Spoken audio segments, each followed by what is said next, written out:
World economic forum यानी विश्व आर्थिक मंच की वर्ष 2026 की बैठक स्विट्जरलैंड के दावोस में 23 जनवरी 2026 को समाप्त हुई। इस बैठक की मुख्य बातें क्या रही, यानी की टेक अवेज क्या थे, ये जानना आपके लिए बेहद इंपॉर्टेंट है, उस पर हम बात करेंगे। सबसे पहले वर्ल्ड इकोनॉमिक फोरम के बारे में कुछ बुनियादी तथ्य जान लीजिए। इसकी स्थापना कब हुई थी? 1971 में। और इसकी स्थापना किसने की थी? जर्मन प्रोफेसर क्लॉस श्वोब के द्वारा इसकी स्थापना की गई थी। उनके द्वारा कैपिटलिज्म को लेकर के एक महत्वपूर्ण अवधारणा भी पेश की गई थी, जिसके आधार पर वो मानते थे कि वर्ल्ड इकोनॉमिक फोरम को काम करना चाहिए। और वो अवधारणा थी स्टेक होल्डर कैपिटलिज्म की। ये स्टेक होल्डर कैपिटलिज्म का मतलब क्या होता है? स्टेक होल्डर कैपिटलिज्म का मतलब है कि पूंजी में निवेश करने वाले कुछ स्टेक होल्डर्स के लिए ही पूंजीवाद को काम नहीं करना चाहिए, कैपिटलिज्म को काम नहीं करना चाहिए, बल्कि समाज के व्यापक हित को ध्यान में रखते हुए दीर्घकालिक पूंजी का निर्माण करना चाहिए, ताकि समाज के प्रत्येक हिस्से को, प्रत्येक व्यक्ति को इसका लाभ हो। इसी को उन्होंने परिभाषित किया स्टेक होल्डर कैपिटलिज्म के रूप में। वर्ल्ड इकोनॉमिक फोरम कई तरह की रिपोर्ट और सूचकांक भी जारी करता है, ये आप जानते होंगे। हाल ही में जैसे इसकी एक रिपोर्ट आई है, ग्लोबल रिस्क रिपोर्ट। इसी तरह से ये ग्लोबल जेंडर गैप रिपोर्ट भी जारी करता है, ग्लोबल कॉम्पिटिटिवनेस रिपोर्ट भी जारी करता है, और इसके अलावा जो एनर्जी ट्रांजिशन इंडेक्स आता है, जो ऊर्जा संक्रमण सूचकांक आता है, वो भी इसके द्वारा जारी किया जाता है। तो ये एक महत्वपूर्ण भूमिका निभाता है वैश्विक, क्षेत्रीय और एक औद्योगिक एजेंडा पूरे विश्व में सेट करने का।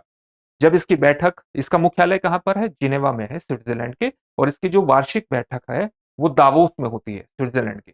और वहां पर जो वैश्विक बिजनेस लीडर्स हैं, जो पॉलिटिकल लीडर्स हैं, जो कल्चरल लीडर्स हैं, वो बड़े स्तर पर हिस्सेदारी भी करते हैं।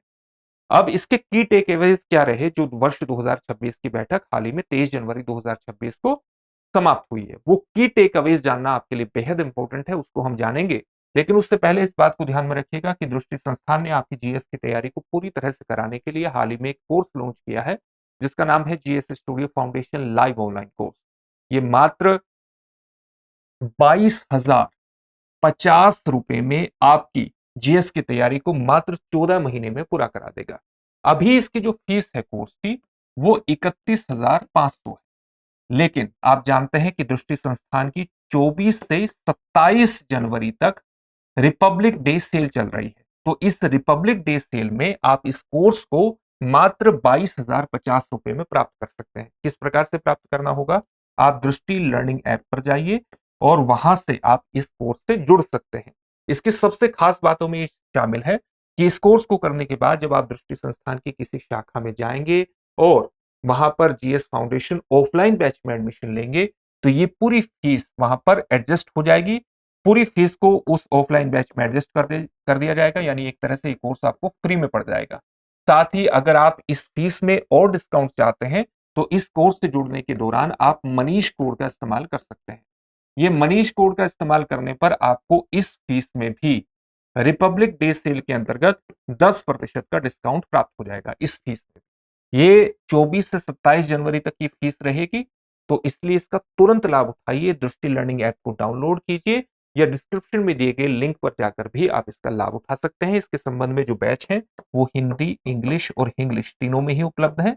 हिंदी माध्यम का बैच 3 फरवरी, इंग्लिश का बैच 4 फरवरी और इंग्लिश का बैच 5 फरवरी में प्रारंभ होगा। इंग्लिश के बैच में हिंदी और इंग्लिश में दोनों में चीजें समझाई जाएंगी, लेकिन नोट्स उपलब्ध होंगे इंग्लिश में। 2 वर्षों तक करंट अफेयर्स की क्लासेस का इसके अंतर्गत एक्सेस रहेगा। जीएस के अलग अलग विषयों को कवर करती हुई 10 कलर प्रिंटेड बुकलेट्स होंगी, और साथ ही जो भी पढ़ाया जाएगा उसकी पीडीएफ फाइल मिलेगी। नोट्स बनाने में दिक्कत नहीं होगी। अपने आप में संपूर्ण पैकेज है, इससे जुड़िए और सफलता की दिशा में आगे बढ़ जाइए। अब हम बात करेंगे वर्ल्ड इकोनॉमिक फोरम 2026 की जो बैठक हुई, उसकी की टेक अवेज क्या रहे, प्रमुख बातें उसकी क्या रही। और आप ये जानते हैं कि इस बैठक पर भी अमेरिकी राष्ट्रपति डोनाल्ड ट्रंप का कहीं ना कहीं बहुत बड़े स्तर पर प्रभाव देखा जा सकता है। सबसे पहले बात करते हैं भू राजनीति की, जियो पॉलिटिक्स की। तो जियो पॉलिटिक्स को लेकर के जो सबसे बड़ा संकट हाल में चल रहा है वो ग्रीनलैंड को लेकर के चल रहा है। आप जानते हैं कि ग्रीनलैंड को लेकर के लगातार इसको खरीदने की बात, इस पर कब्जा करने की बात अमेरिकी राष्ट्रपति डोनाल्ड ट्रंप करते रहे हैं। और उनके इस दावे का जब 8 यूरोपीय देशों ने, जो 8 यूरोपीय देश जो विरोध कर रहे थे, विरोध तो और भी यूरोपीय देश कर रहे थे, लेकिन प्रमुख रूप से जिन 8 यूरोपीय देशों ने इनका विरोध किया, उन पर ट्रंप ने फरवरी 2026 से 10% के टैरिफ की घोषणा कर दी। और ये 8 देश कौन से थे? यूरोप, माफ कीजिएगा, Norway, Sweden, Finland, Denmark, Netherlands, UK, France और जर्मनी, ये 8 देश। और ये भी कहा कि अगर अपनी इनकी डिमांड ग्रीनलैंड की नहीं मानी जाती है तो इन 8 देशों पर जून 2026 से 25% का टैरिफ लग जाएगा। अब ये बहुत बड़ा संकट हुआ, लेकिन इस संकट पर यूरोप की जो प्रतिक्रिया थी वो बहुत तीव्र थी। वो यूरोप की प्रतिक्रिया क्या थी कि उन्होंने डेनमार्क के नेतृत्व में ग्रीनलैंड में इन देशों ने, इन 8 देशों ने और भी देशों ने अपनी फोर्स भेजी और वहां पर एक ऑपरेशन किया, ऑपरेशन आर्कटिक एंड्योरेंस। हालांकि इसको इन्होंने नियमित गतिविधि बताया, लेकिन ये कहीं ना कहीं ट्रंप की धमकियों के परिप्रेक्ष्य में विशेष रूप से महत्वपूर्ण हो जाती है। और साथ ही जो यूरोपियन पार्लियामेंट है, यूरोपियन पार्लियामेंट ने भी जो यूएस के साथ उसकी ट्रेड डील होने वाली थी उसको सस्पेंड कर दिया, उसको स्थगित कर दिया। तो यूरोप के द्वारा जो प्रतिक्रिया थी वो बहुत तीव्र थी, और साथ ही इससे जो ग्लोबल मार्केट है उस पर भी, जो शेयर बाजार है उस पर भी एक नकारात्मक प्रभाव पड़ा। नतीजा ये हुआ कि ट्रंप ने अपनी ये जो टैरिफ की घोषणा थी, जिसको ग्रीनलैंड टैरिफ कहा जा रहा था, इसको वापस ले लिया। तो ये दावोस की एक बहुत बड़ी घटना थी, इसको वापस ले लिया और फिर से कहीं ना कहीं वार्ता होने की और समझौता होने की उम्मीद है। हालांकि इनका, ट्रंप का ये कहना है कि जो नाटो के प्रमुख हैं मार्क रूट, उनके साथ जो ग्रीनलैंड की डील है उसके फ्यूचर को लेकर के कुछ फ्रेमवर्क तय हुआ है, इसलिए इसको वापस किया गया है।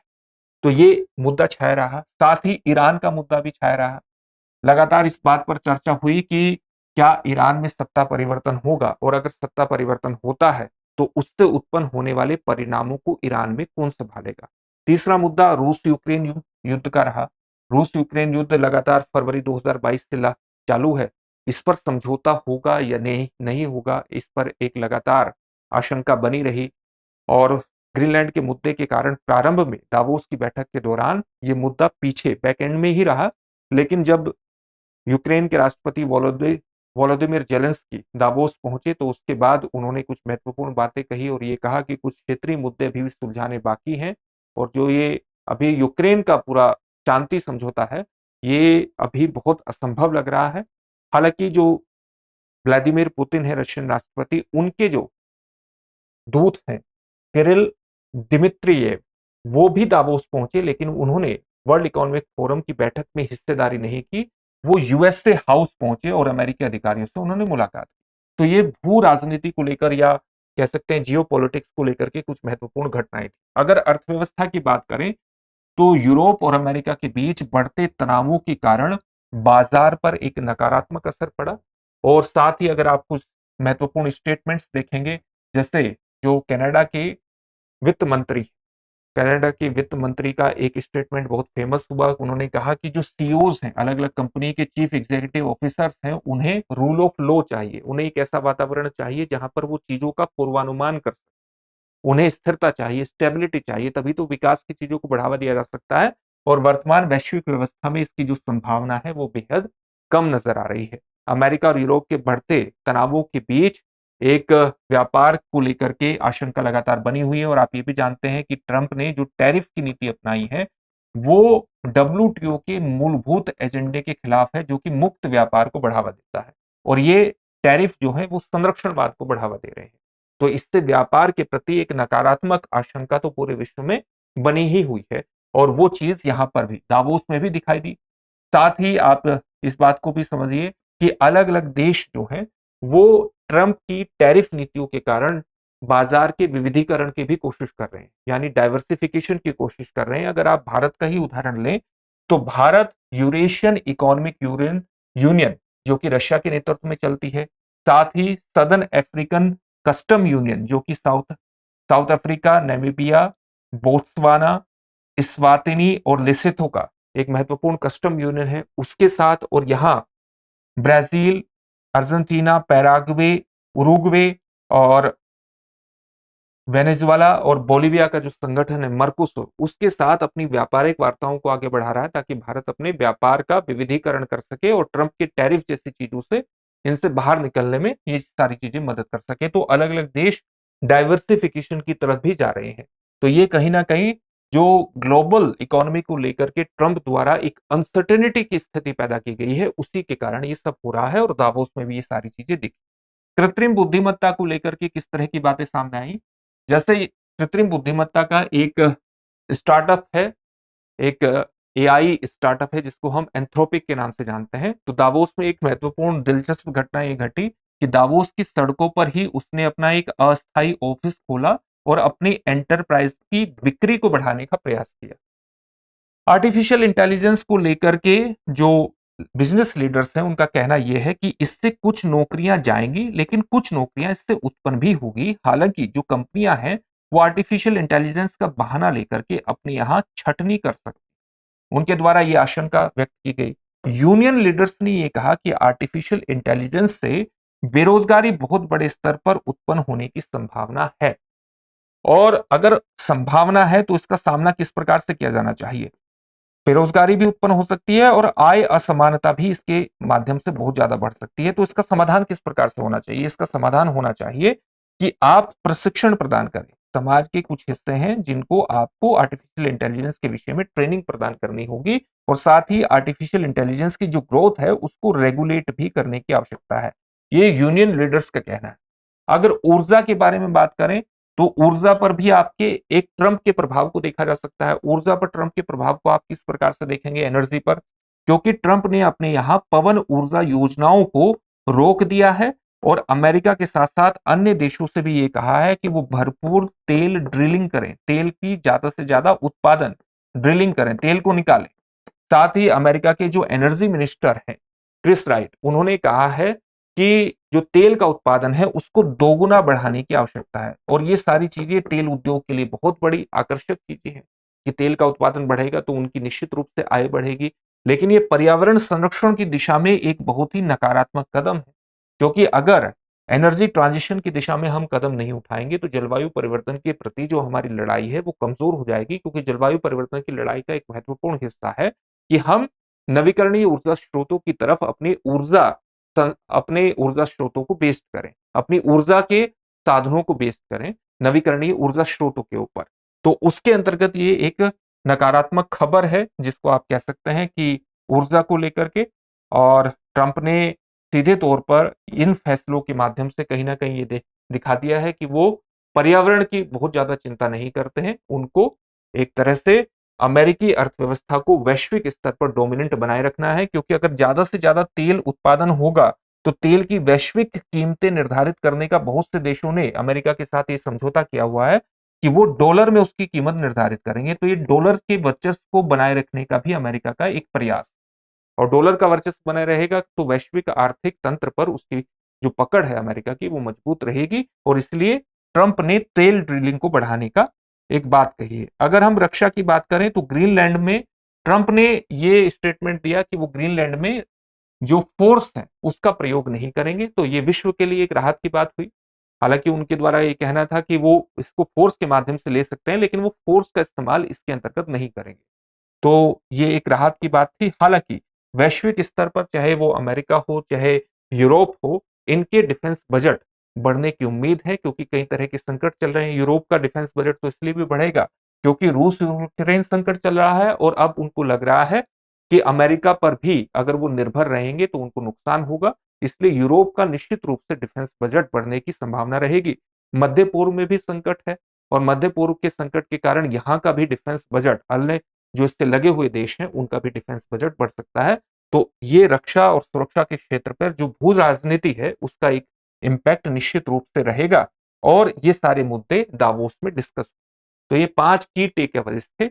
अब इससे जुड़े हुए एक प्रश्न को भी देखेंगे, लेकिन उससे पहले इस बात को भी ध्यान में रखिएगा कि दृष्टि संस्थान ने आपके लिए रिपब्लिक डे सेल लाने का भी निर्णय किया है। ये रहेगी 24 से 27 जनवरी तक। इसके अंतर्गत क्या मिलेगा आपको?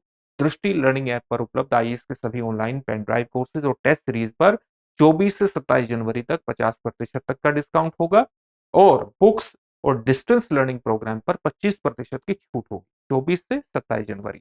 इसके लिए डिस्क्रिप्शन में दिए गए लिंक पर जाकर के आप इस छूट का लाभ उठा सकते हैं। छूट की शुरुआत हो गई है, और डाउनलोड कर लीजिए दृष्टि लर्निंग ऐप। किसी भी प्रकार का डाउट हो तो 8750187501 पर कॉल कर दीजिएगा।